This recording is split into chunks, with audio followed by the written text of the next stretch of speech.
నేను మీతో మాట్లాడాలి. మీకిప్పుడు కుదరకపోతే ఈవినింగ్ రెస్టారెంట్లో కలుస్తాను. ఈవినింగ్ వేరే అపాయింట్మెంట్ ఉంది. ఇప్పుడే మాట్లాడాలి, పదండి. చెయ్యొద్దు, వదులు. అతని పేరు జీవన్. రాజేంద్ర గారికి వరుసకి అల్లుడవుతాడు. ఇప్పుడు రాజేంద్ర గారు అతన్ని తన ఆఫీసులోనే పెట్టుకున్నాడు. అందరూ నన్ను దోషిలా చూస్తున్నా ఏ తప్పు చేయలేదని మీరు నమ్మారు.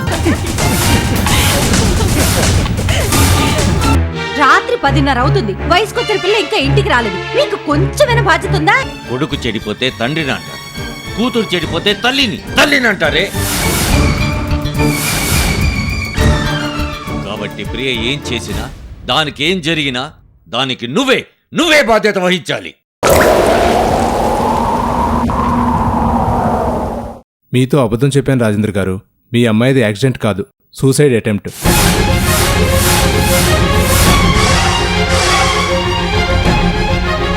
మీరు నాకు ఎంతో హెల్ప్ చేశారు, అయినా మీకు నేను అబద్ధం చెప్పాను. I'm sorry. ఎంత మాట! నేను చేసిన సహాయం మీకు ఇంకా గుర్తుంది కాబట్టి ఈరోజు మీరు నా పరువుని కాపాడారు. ఇది సూసైడ్ అటెంప్ట్ అని బయటకు తెలుసుంటే విషయం పోలీసుల దాకా వెళ్ళి నిజంగానే నా పరువు పోయి ఉండేది. మీరు చేసిన ఈ సహాయానికి చాలా థ్యాంక్స్ డాక్టర్. ఈ వయసులో ఒక అమ్మాయి ఆత్మహత్యకు ప్రయత్నించిందంటే అది తల్లిదండ్రులు చెప్పుకోలేనంత కారణం ఏదో అయి ఉండాలి. అదేంటో కనుక్కొని ఆ అమ్మాయిని ఓదార్చండి. నేనుంటాను రాజేంద్ర గారు.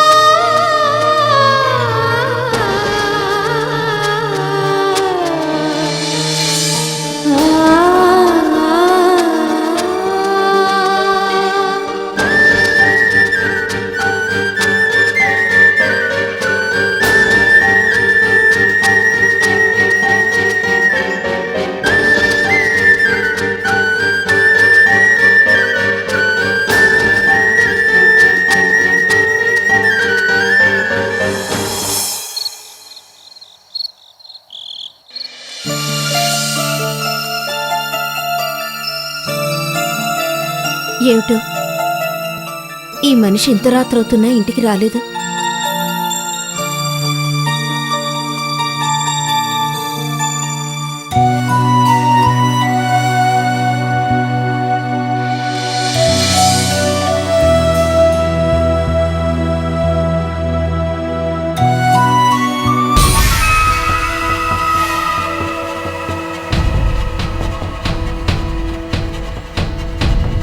రండి భోంచేద్దాం, మీకోసమే ఎదురు చూస్తున్నాను. ఏంటి ఇంకా భోంచేయలేదా? మీరు రాకుండా ఎప్పుడైనా భోంచేసానా? సారీ గాయత్రి, నేను భోంచేసి వచ్చాను, నువ్వు భోంచేసిరా. ఏమండి, ఏంటండి మళ్ళీ ఈరోజు కూడా తాగొచ్చారా? మీకు ఇది అలవాటుగా మారిపోయింది. అది కాదు గాయత్రి. ఆపండి, నాకేం చెప్పొద్దు. మా బాబాయ్ ఏదో చేశాడు, అది భరించలేక తాగొచ్చాననేగా మీరు చెప్పేది? కావచ్చండి, మీ బాధ నేను అర్థం చేసుకోగలను. కానీ నన్నే మీరు అర్థం చేసుకోలేకపోతున్నారు. మీకోసం తల్లిదండ్రుల్ని కూడా కాదనుకుని మిమ్మల్ని నమ్మొచ్చాను. మా బాబాయ్ మీకేదో చేస్తాడని నేను మీతో రాలేదు. మీరే నా సర్వస్వం అనుకుని వచ్చాను. కానీ మీరు మా బాబాయ్ ఏదో చేశాడని తాగుతూ మీ ఆరోగ్యం పాడు చేసుకుంటున్నారు. నాకు కావాల్సింది ఆస్తి కాదండి, మీరు. మీ ఆరోగ్యం పాడై రేపు మీకేమైనా జరిగితే నాకు దిక్కెవరు చెప్పండి?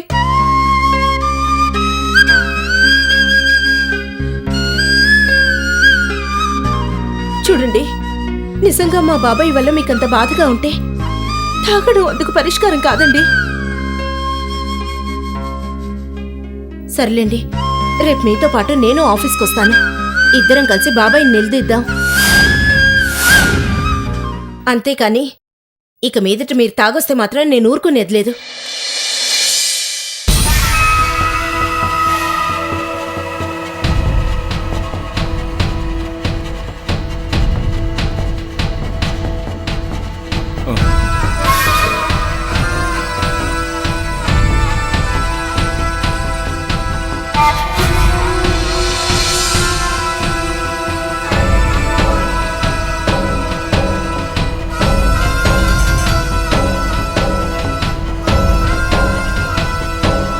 కోపం వచ్చిందా గాయత్రి?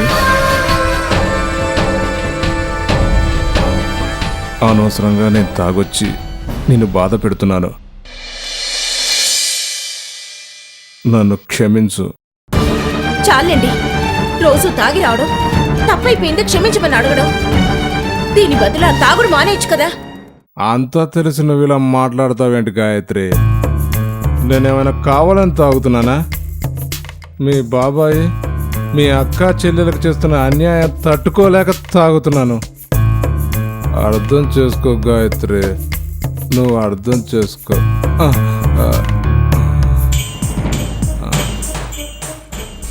మీ బాబాయ్ మోసం చేస్తున్నాడు గాయత్రి.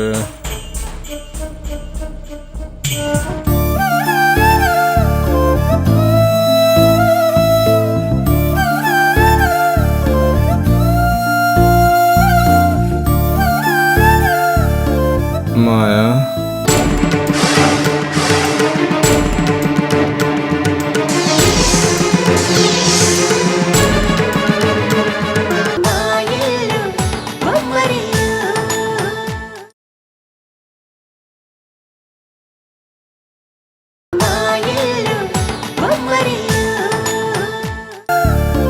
మాయా, మాయా,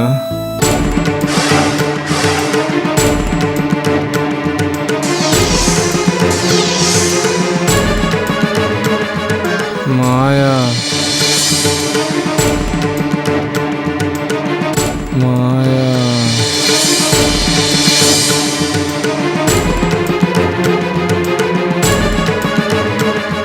మాయా, మాయా,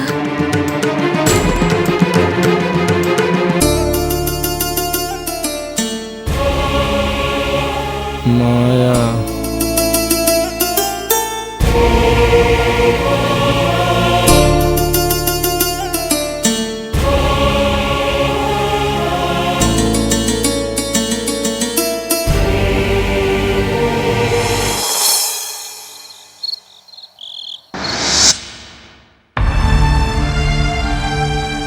భార్గవి, ప్రియం లోపలికి తీసుకెళ్లి ఆ డాక్టర్ రాసిచ్చిన టాబ్లెట్స్ ఇవ్వమ్మా. అలాగే బాబాయ్. వెళ్ళమ్మా.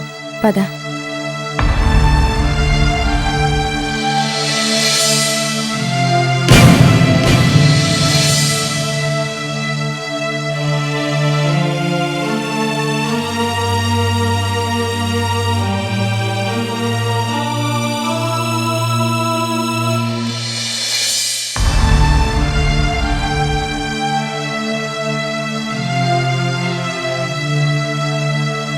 ఎందుకింత పనిచేసావు ప్రియా? ఏం పని? నువ్వు చేసిన పనేంటో తిరిగి నీకే గుర్తు చేయాలా? అసలు ఇలాంటి పని చేసే ముందు ఒక్క క్షణం కూడా ఆలోచించలేదా? నా లైఫ్ నా ఇష్టం, మధ్యలో నీకెందుకే? నేను నీ లైఫ్ గురించి మాట్లాడట్లేదు. నువ్వు చేసిన పని వల్ల పోయిన నా పరువు గురించి మాట్లాడుతున్నాను. సూర్య బర్త్డే ఫంక్షన్లో ఆ నెక్లెస్ నా బ్యాగ్లో ఎందుకేసావు?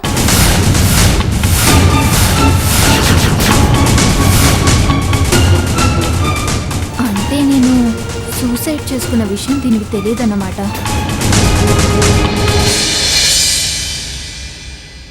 ఏం మాట్లాడుతున్నావు నువ్వు? నీకేమైనా మతిపోయిందా? నీ హ్యాండ్ బ్యాగ్లో నేను నెక్లెస్ వేయడమేంటి? అబద్ధాలాడకు ప్రియా. ఆ నెక్లెస్ తీలేదని నాకు తెలుసు.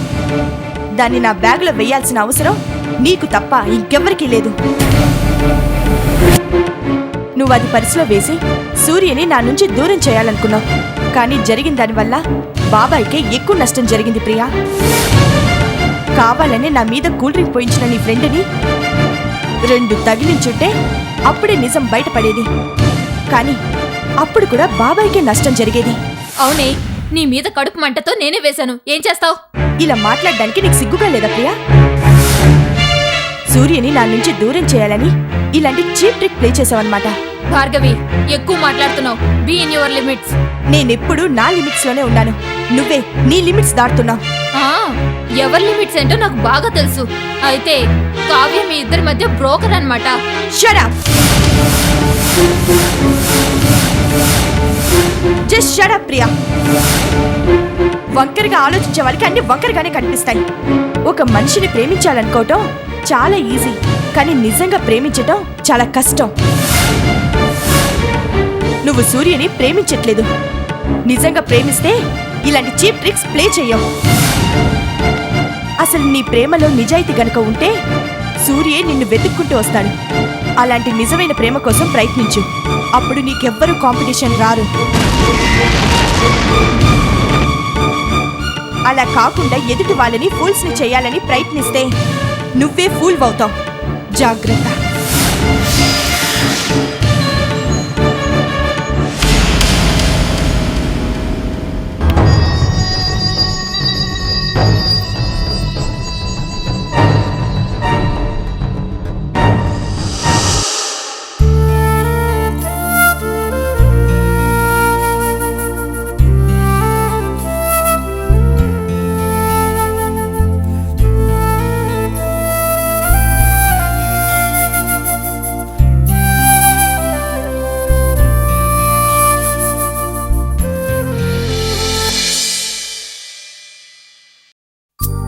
ఈయన ఎందుకిలా రోజు రోజుకి తయారవుతున్నారు?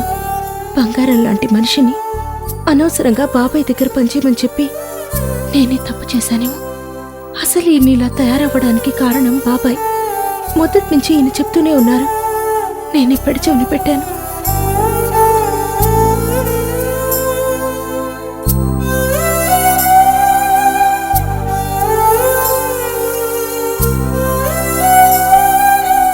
అయినా బాబాయ్ ఎందుకు ఇలా ప్రవర్తిస్తున్నారు? పాపం ఈయన అటు బాబాయ్ నిద్రించలేక, బాబాయ్ గురించి నన్ను నమ్మించలేక ఎంతగా నలిగిపోతున్నారు. ఇదంతా చూస్తుంటే బాబాయ్ మీద కోపం వచ్చేస్తోంది.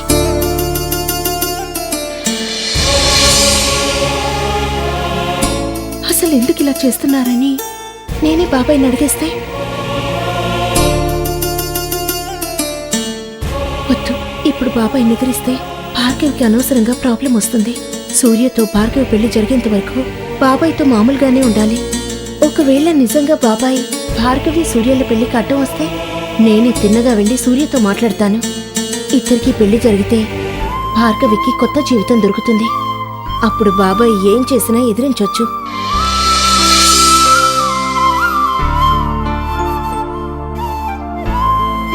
పాపం, నా వల్ల ఈయన నలిగిపోతున్నారు.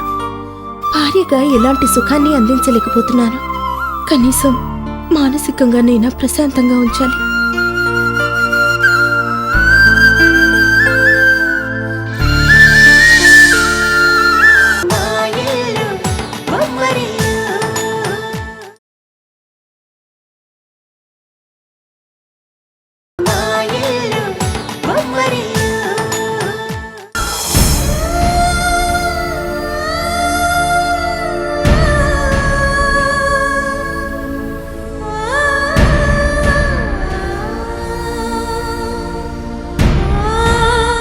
ఎంత ప్రమాదం తప్పిపోయిందండి. ఆ యాక్సిడెంట్లో ప్రియకి జరగరాంది ఏదైనా జరిగితే అమ్మో, తలుచుకుంటేనే భయం పుడుతోంది. నువ్వు పొరపాటు పడుతున్నావు భువన. ప్రియకి జరిగింది యాక్సిడెంట్ కాదు. మరి ఏం మాట్లాడుతున్నారండి మీరు? ఇంత జరిగితే ఏమీ జరగలేదంటున్నారా? అదే ఆ భార్గవికి చిన్న జ్వరం వస్తే నానా హడావిడి చేస్తారే, కన్న కూతురు యాక్సిడెంట్ అయ్యి హాస్పిటల్లో పడుంటే ఏమీ జరగలేదని మాట్లాడుతున్నారే. ఏం మనిషి అండి మీరు? కన్న కూతురు కన్నా అన్న కూతురు మీకు ఎక్కువైందా? పిచ్చిదానా, అది మన కన్నబిడ్డ కాబట్టే ఎవరికీ చెప్పలేని నిజాన్ని నీకు చెప్తున్నాను. నిజమా? ఏం జరిగింది? ప్రియకి జరిగింది యాక్సిడెంట్ కాదు, అది ఆత్మహత్య చేసుకోబోయింది.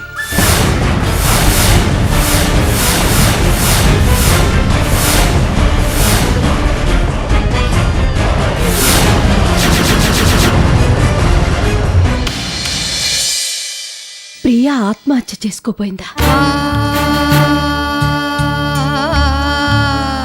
నేను నమ్మను. అది నా కూతురు. ఆత్మహత్య చేసుకునేంత పిరికిది కాదండి. పిరికితనం అనేది ఏ మనిషిలోనూ శాశ్వతంగా ఉండదు. తట్టుకోలేని పరిస్థితులు ఎదురైనప్పుడే అది బయటపడుతుంది. ప్రియక లాంటి పరిస్థితులు ఏమొచ్చాయో ఏమో. ఎలాంటి పరిస్థితి వచ్చినా ధైర్యంగా ఎదుర్కొని పోరాడుతుందే కానీ ప్రియ మాత్రం ఇలాంటి పని చేయదండి. మీరెంత చెప్పినా నేను మాత్రం నమ్మను. నిజం భువన, డాక్టర్ చెప్పిన వెంటనే నేను నమ్మలేదు. ప్రియేంటి ఇలాంటి పని చేయటమేంటా అనుకున్నాను. ఎప్పుడో మన నుంచి సహాయం పొందాడు కాబట్టే జరిగిన విషయాన్ని బయటపడనీయకుండా నాతో మాత్రమే చెప్పాడు. లేదంటే ఈ విషయం ఊరంతా తెలిసి మన పరువు పోయుండేది. అసలు ప్రియందుకింత పనిచేసిందో నాకిప్పటికీ అర్థం కావటం లేదు. నాకు అర్థమైంది.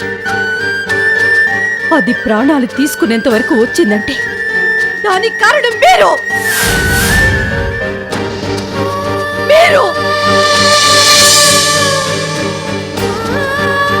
మీరేనండి.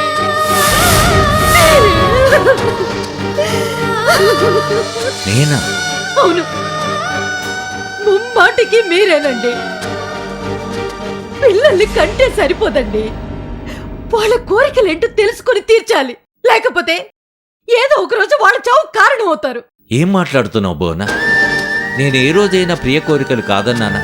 చిన్నప్పటి నుంచి అది ఏది కోరుకుంటే అది కొనిచ్చాను. అది ఇప్పుడు కోరుకుంటుంది మీరు చిన్నప్పుడు కొన్న బట్టల్ని బొమ్మల్ని కాదండి. దానికి ఇప్పుడు సూర్య కావాలి. ఆ, సూర్య కావాలి. కానీ ఆ సూర్య ఆ భార్గవిని ప్రేమిస్తున్నాడు. అందుకే రండి ప్రియ ఆత్మహత్య చేసుకోబోయింది.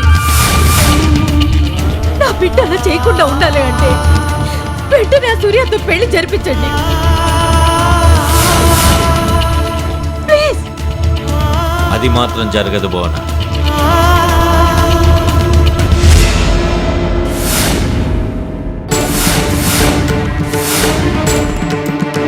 జరిగింది మర్చిపోయావా? బర్త్డే పార్టీకని పిలిచి అంత అవమానపరిచిన ఆ హరి తమ్ముణ్ణి ఈ ఇంటికి అల్లుడిగా చేసుకోమంటావా? నెవర్. కల్లో కూడా ఈ పెళ్లి జరగదు భువన. నేను చెప్తే ప్రియ వినదు, నీ మాట మాత్రమే వింటుంది. కాబట్టి నువ్వే ఎలాగైనా దానికి సర్ది చెప్పు.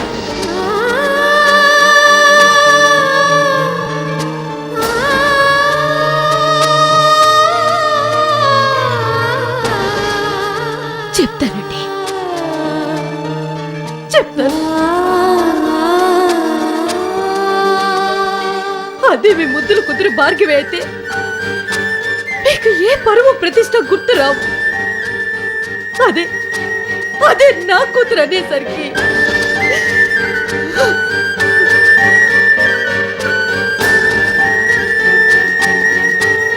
నా కూతురు కోరిక ఎలా తీర్చాలో నాకు తెలుసు.